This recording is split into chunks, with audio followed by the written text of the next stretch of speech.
नमस्कार, बहुत स्वागत है आपका हमारी खास पेशकश में और मैं हूं आपके साथ अमनदीप। यूक्रेन पर रूसी हमले का आज 16वां दिन है। इतना लंबा समय हो जाने के बाद भी दोनों देशों के बीच में जंग समाप्त होने का नाम नहीं ले रही।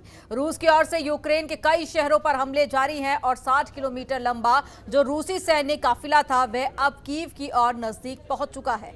कीव के ब्रोवरी में स्कूल के नजदीक रूसी बमबारी भी हुई है। ब्लास्ट बेहद ही भयंकर था जिसमें भारी नुकसान की आशंका भी जाहिर की जा रही है और बताया जा रहा है कि बमबारी हाईवे के पास भी हुई है। और इसी बीच पुतिन ने पश्चिम देशों से जरूरी खनिज नहीं देने का ऐलान भी कर दिया है। इसके साथ ही उन्होंने रूस छोड़कर जाने वाली कंपनियों पर भी सख्त रुख अपनाया है। रूस छोड़कर जाने वाली कंपनियों की संपत्ति जब्त की जाएगी और यूक्रेन ने रूस के उन आरोपों को भी खारिज कर दिया है जिसमें रूस ने कहा था कि यूक्रेन अमेरिका के सहयोग से देश में बायोलॉजिकल हथियारों का निर्माण कर रहा है।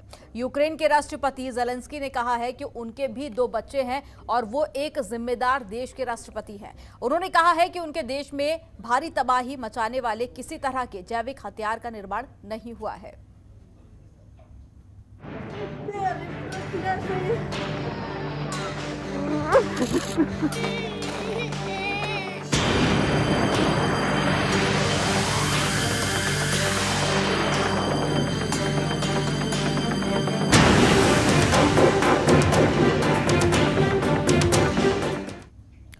तो आज इसी मुद्दे पर चर्चा करेंगे। कुछ खास मेहमान हमारे साथ में जुड़े हुए हैं। पहले उनका परिचय, उसके बाद में फिर चर्चा की शुरुआत। रिटायर्ड मेजर जनरल जुड़े हैं अनुज माथुर, बहुत स्वागत है सर आपका। और साथ ही हमारे साथ में रिटायर्ड ब्रिगेडियर विनोद दत्ता जी जुड़े हुए हैं, आपका भी बहुत स्वागत है सर। सबसे पहले अनुज माथुर जी, आप ही का रुख करूंगी मैं कि लगातार हम देख रहे हैं कि यूक्रेन और रूस के बीच में युद्ध जारी है। आज 16वां दिन है। अगर वर्तमान स्थिति की बात देखें तो किस तरह के आप मौजूदा हालात देखते हैं, क्योंकि कई सारे उतार चढ़ाव हम देख चुके हैं। इससे पहले भी कई बार लगा कि अब इस युद्ध पर विराम लग सकता है, कई बार लगा कि थर्ड वर्ल्ड वॉर भी हो सकती है, लेकिन अगर ताज़ा स्थिति की बात करें तो मौजूदा हालात आप क्या देख रहे हैं? देखिए अमनदीप, मैं शायद आपके चैनल पे पहले भी बोल चुका हूँ, ये बात हमें समझनी चाहिए कि जो लड़ाइयाँ होती हैं वो बहुत टाइम कंज्यूमिंग होती हैं। ये जो 1971 में बांग्लादेश में जो लड़ाई हुई थी उसकी लाइटनिंग कैंपेन होने की वजह बहुत ज़्यादा थी और बहुत अलग थी। तो आप ये बात तो मान के चलें कि ये लड़ाई जो हो रही है वो अगर होती रहेगी तो बहुत लंबी खिंचेगी, इसमें किसी को कोई संदेह ना हो। आप देखिए आज 16वां दिन है और बावजूद उसके एक भी मेरे ख्याल से शहर अभी तक इनके कब्जे में आया नहीं ठीक तरीके से। क्योंकि उसकी मैं वजह बताता हूं कि ये जो लोग हैं, ये रूस जो है नॉन कॉन्टैक्ट वॉरफेयर, मतलब ये है कि जहां फिजिकल कॉन्टैक्ट नहीं करके और आप मिसाइलों के, एयर स्ट्राइक्स के और अन्य फायर पार के साधनों से उस देश के ऊपर नुकसान पहुंचाएं और उसकी वजह से वो देश या तो सरेंडर करने के लिए या आपकी शर्तें मानने के लिए तैयार हो जाए। तो ये बात आप मान लीजिए कि जिस प्रकार का रेजिस्टेंस और डिटरमिन्ड एफर्ट जो यूक्रेनियन आर्मी ने किया उसकी उनको शायद उम्मीद नहीं थी। तो उससे उनको लग रहा है कि ये एक थोड़ा सा उनको भी परेशानी का सबब बनता जा रहा है कि इतना लंबा क्यों हो रहा है। दूसरी बात जो दूसरी बात मैं ये बोलना चाह रहा था आपको कि ये जो बातचीत का जो सिलसिला चला है, ये बातचीत के सिलसिले से न कभी उम्मीद इसके साथ थी और ना अभी है, क्योंकि दोनों हालांकि उनके सोच में और उनके बयानों में और उनके वक्तव्यों में थोड़ी ढिलाई और थोड़ी नरमी आई थी, लेकिन ये बात निश्चित थी कि दोनों अपनी अपनी शर्तों पे अड़िग रहेंगे। लेकिन मुझे अभी भी यकीन है कि और वार्ताओं का स्कोप जो है, विंडो अभी भी ओपन है। लेकिन ये युद्ध यदि इसी प्रकार चलता रहा तो बहुत लंबा खिंचेगा, ये रूस भी जानता है और यूक्रेन भी जानता है।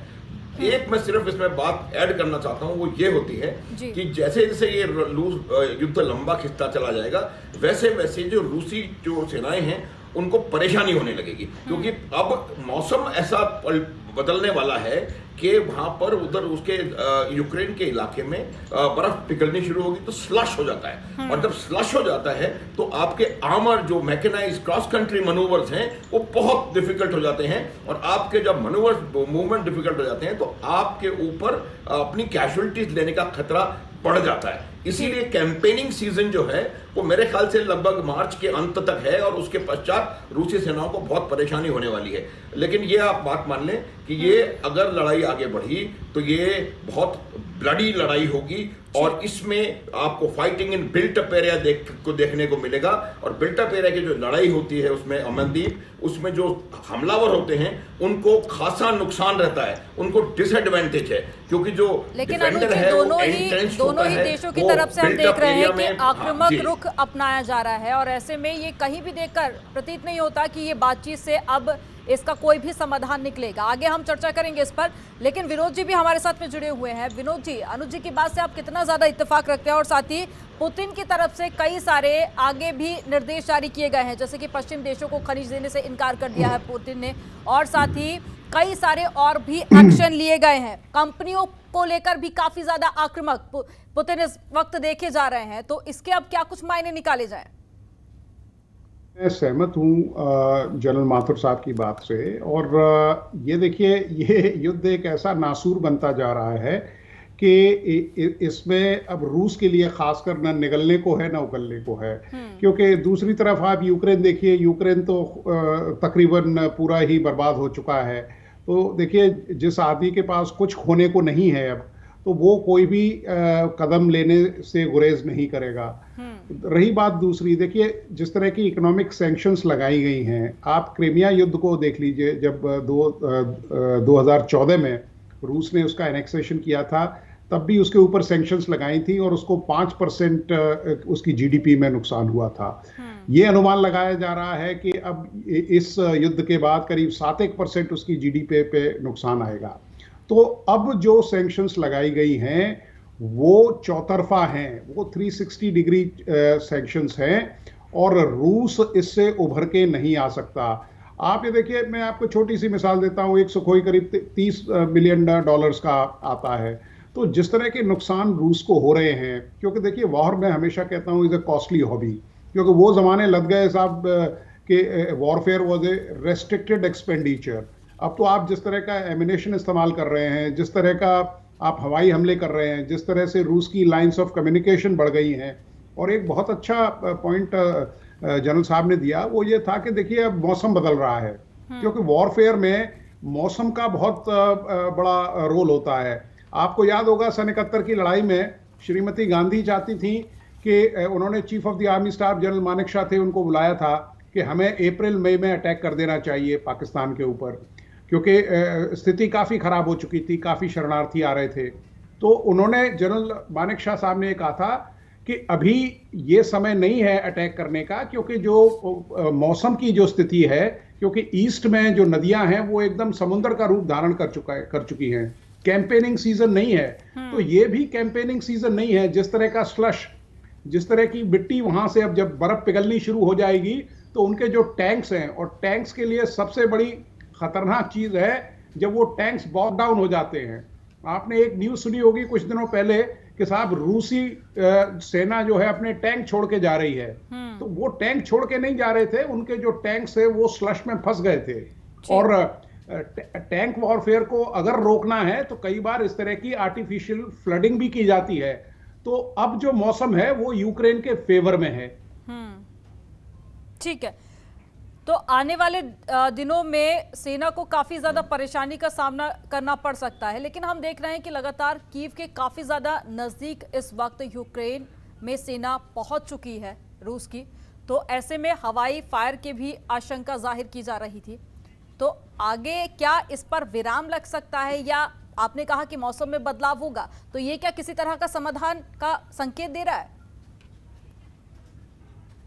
माथुर जी। नहीं, देखिए अमनदीप, मैं आपको एक बात बताऊं कि जो मौसम से जी हाँ, वही मैं बोल रहा हूँ कि अमनदीप, इसका ये असर होता है। देखिए कि अब आपको यदि रूस को ये लगने लगेगा कि वो जब मौसम पूरी तरह से खराब हो जाएगा उस समय तक वो इस अपना ध्येय प्राप्त नहीं कर सकते हैं, तो आप देखिएगा कि उनके हमलों में इंटेंसिटी, वो तेजी आएगी। और वो तेजी इसीलिए आएगी कि वो टाइम को कंप्रेस करने की कोशिश करेंगे और वो ये चाहेंगे कि मौसम सीजन, कैंपेनिंग सीजन पूरी तरह से समाप्त होने से पहले वो डिसाइसिव विक्ट्री कीव के ऊपर हासिल कर लें। ये करने का प्रयास करेंगे। लेकिन मैं आपको बता दूं, ये बहुत मुश्किल होने वाला है, क्योंकि जिस प्रकार की तैयारी वहां पर लोगों ने करी है और दूसरी बात जिस प्रकार का जज्बा वहां के लोगों में आ गया है कि वो आप देखिए एक टैंक से उस पेट्रोल पंप का कुछ हो नहीं सकता।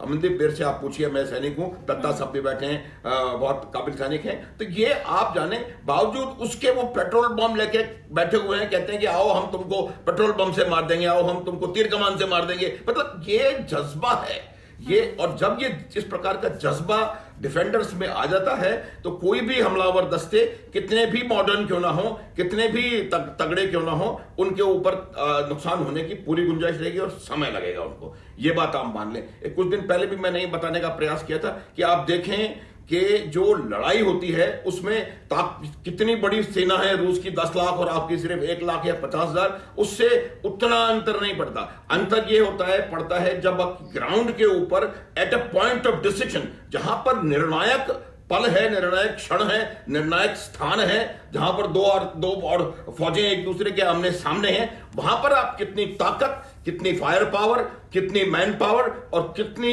मोटिवेशन अपनी फौज में पैदा कर सकते हैं, वो मायने रखता है। तो आप ये देखेंगे कि कहने की बात है कि उनकी सेनाएं बहुत बड़ी हैं, लेकिन बावजूद उसके छोटी यूक्रेनी सेना जो कि पूरी तरह से मोटिवेटेड है और पूरी तरह से लड़ने के लिए तत्पर है, उसने इतना समय उनको लगा दिया और ये आइंदा भी चलता रहेगा। ये बात आप मान के चलें अमनदीप।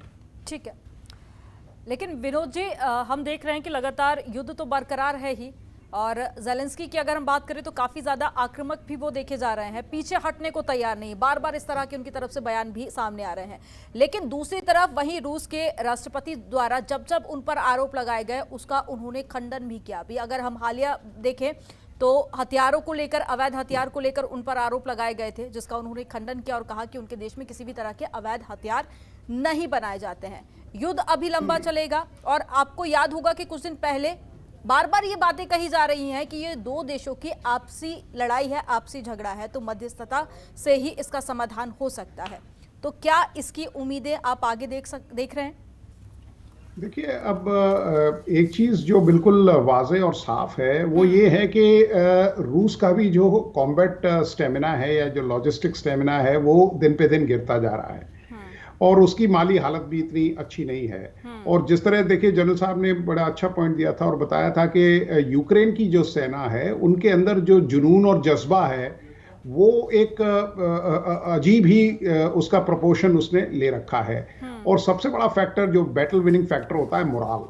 और तीसरी बात यह है कि देखिए, उनको जो फाइनेंशियल हेल्प है या जो माली इमदाद है वो भी सारे देशों से आ रही है। हालांकि बाकी जो नेटो कंट्रीज हैं या यूरोपियन यूनियन की कंट्रीज हैं या और जो कई देश हैं वो बेशक अपनी फौजें न दे रहे हों, लेकिन इक्विपमेंट इस तरह का दिया जा रहा है। अब आप देख लीजिए जो शोल्डर फायर मिसाइल, वो सारे ही देश बैक फुट पर नजर आ रहे हैं ना, फ्रंट फुट पर आके कोई भी खेलने को तैयार नहीं है।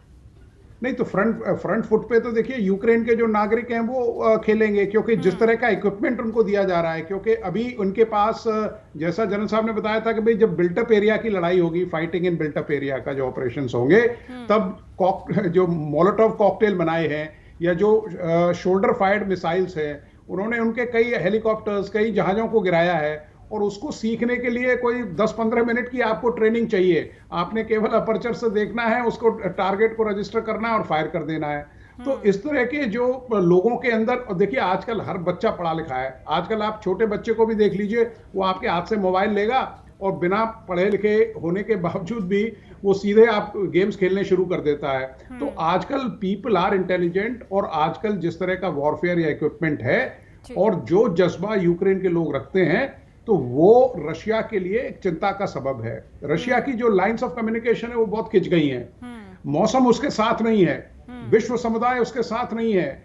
रशिया में खुद उनके खिलाफ इस तरह के मुजाहरे हो रहे हैं। और ये तो देखिए साइकोलॉजिकल वॉरफेयर का वो रहता है, हर युद्ध में हर देश करता है कि साहब उनके पास जैविक हथियार मिले, उनके पास ये मिले। क्या रूस को नहीं मालूम है उनकी इंटेलिजेंस एजेंसीज? लेकिन विनोद जी, ये यूक्रेन का जज्बा ही है कि बाकी जो देश हैं उसको वो मजबूर कर रहा है अपने साथ आने के लिए, उनकी मदद करने के लिए। तो क्या आने वाले दिनों में आप कोई ऐसे देश देखते हैं जो कि फ्रंट फुट पर आके यूक्रेन की मदद कर सकते हैं? हाँ, क्यों नहीं। देखिए, पोलैंड ने बिल्कुल इच्छा जाहिर की है कि वो अपने जो हवाई जहाज हैं वो भेजने को तैयार है। बाकी एक दो देशों ने कहा है कि हम अपनी सेना अगर जरूरत पड़ी तो भेजेंगे। कुछ लोग वैसे वॉलंटियर फोर्सेस या कुछ वॉलंटियर्स हैं जो आके लड़ रहे हैं।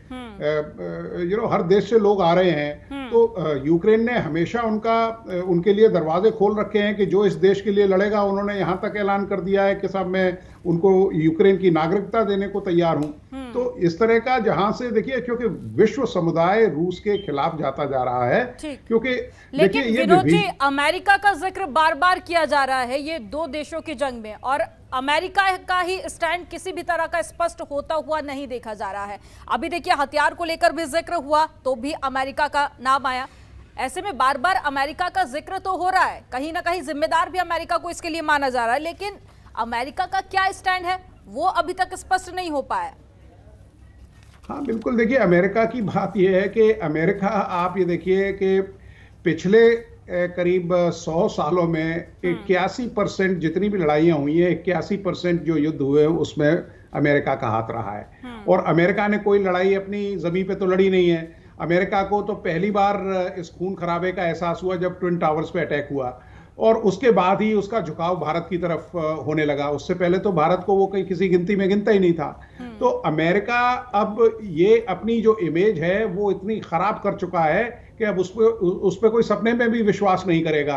हाँ। तो जिस तरह से क्योंकि देखिए अमेरिका हमेशा, मैं कहता आया हूं कि अमेरिका ने यूक्रेन को या और देशों को शाबाशी तो देता है, साथ नहीं देता। और अमेरिका ने जिस तरह अपनी साख खोई है विश्व समुदाय में, वो अमेरिका के पतन का एक बहुत बड़ा कारण बनेगा, या उसका जो पतन है वो ऑलरेडी शुरू हो चुका है।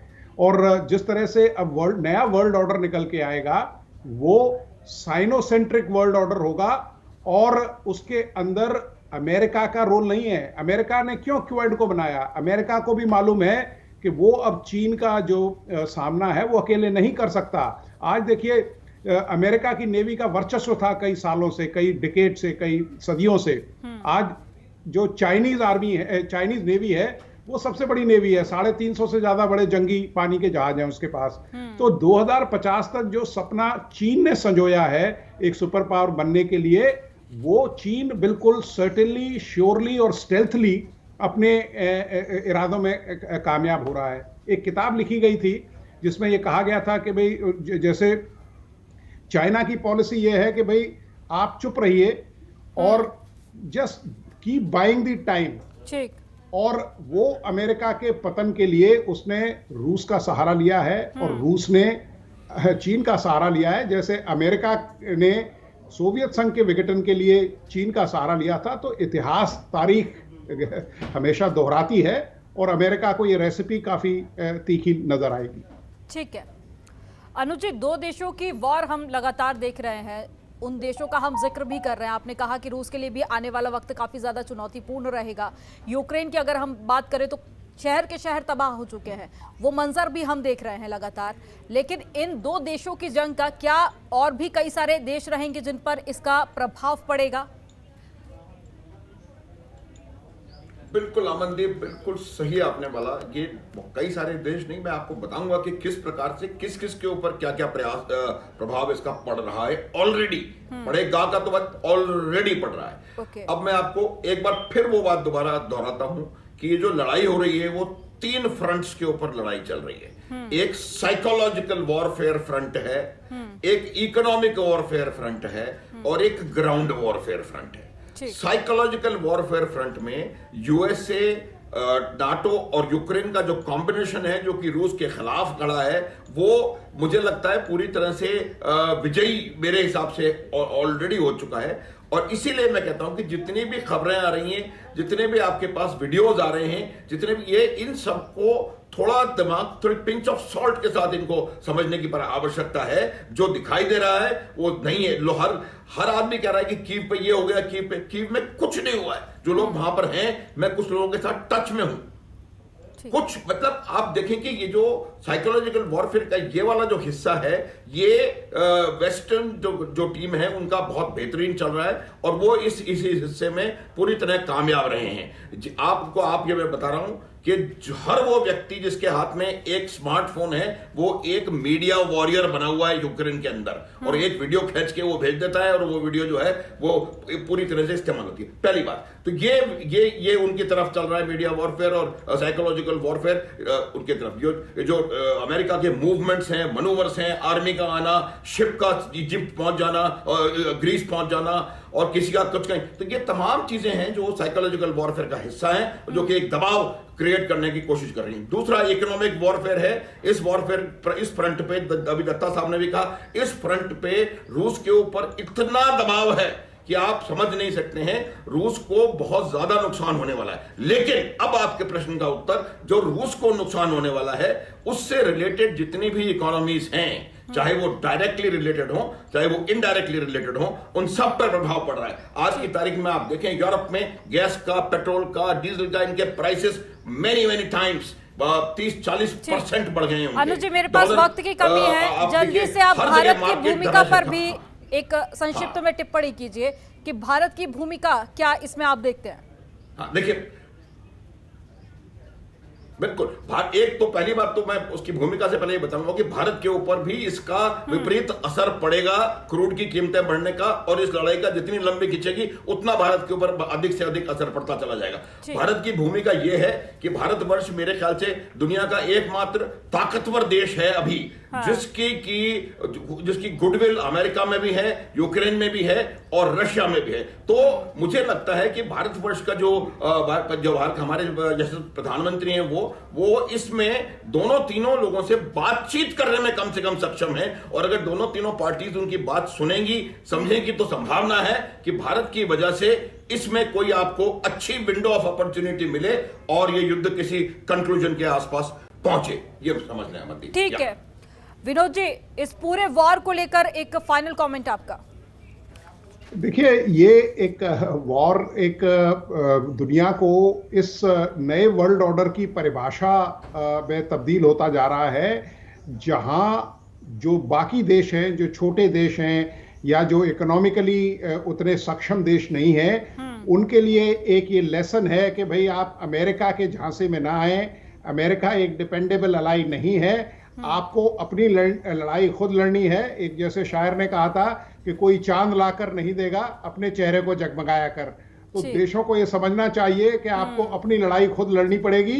ये जो आश्वासन है, ये जो शाबाशियां हैं, ये जुमलेबाजी है, ये एक्शन में तब्दील नहीं होंगे। ठीक है, बहुत सही बात आपने कही कि अपने बलबूते ही अपनी जंग लड़नी होगी, और ये जो बात है ये सभी देशों को समझने की यहाँ पर बेहद ज़रूरत है। आप दोनों मेहमानों का हमारे साथ में जुड़ने के लिए बहुत शुक्रिया, चर्चा में शामिल होने के लिए। तो रूस और यूक्रेन में युद्ध लगातार जारी है, आज 16वां दिन है, लेकिन सबकी निगाहें इसी पर टिकी हैं कि आखिर ये युद्ध पर विराम कब लगेगा। फिलहाल इस खास पेशकश में इतना ही। आप देखते रहिए जनतंत्र टीवी, खबरों का सिलसिला लगातार जारी है।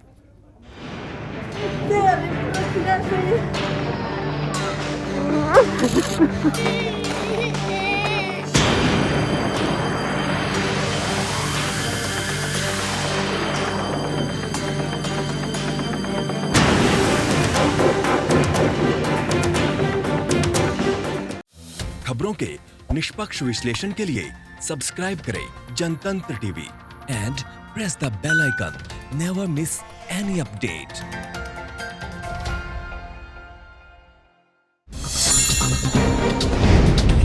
डाउनलोड कीजिए जनतंत्र टीवी ऐप को, जो कि अवेलेबल है गूगल प्ले और ऐप स्टोर पर। अधिक जानकारी के लिए अभी डाउनलोड करें।